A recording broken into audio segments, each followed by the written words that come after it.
All right, it's 50 minutes past the hour, and that means it's time for that tropical update. And meteorologist Carl Parker joins us live with the very latest. It's getting active, Carl. Yeah, it's going to be a very tough start to the vacation for a lot of folks. I know, Kim, that you'd probably like to be there in the Outer Banks as this thing's moving along here.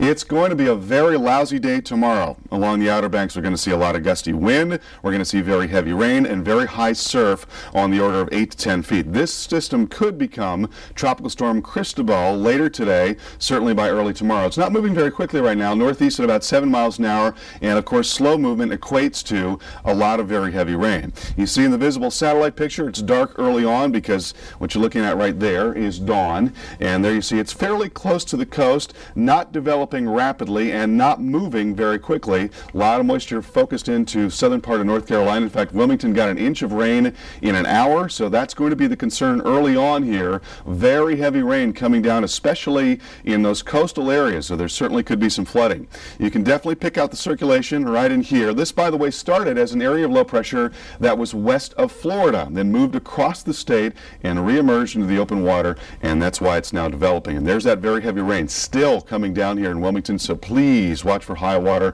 Flooding is certainly going to be a concern. And right now we've got a pretty decent day along the beaches farther northward, but we do expect conditions to be going downhill in Cape Hatteras and points northward there, certainly by the middle of the day tomorrow, if not sooner, probably more towards the latter part of the day. By the way, from Cape Hatteras on southward, high tide is going to be in the morning. From Cape Hatteras on northward, it's going to be late in the day, so that's the greatest potential for water level rise in those respective areas. But again, there could be surf on the order of 8 to 10 feet. So this thing is definitely going to pound the beaches. High rip current threat as well. You know, in Ocean City, Maryland, they had 1,500 rescues from rip currents over the last week because of Bertha, and that threat's going to continue here in the Carolinas as our storm moves on through. So there's our projected path, the center line of which takes it just off the coast of Cape Hatteras, but it certainly could work a little farther left and farther inland here. Again, the primary impacts, gusty wind, not tremendous wind, we don't think. We're not expecting a rapid developer here, but very gusty wind, a lot of rain,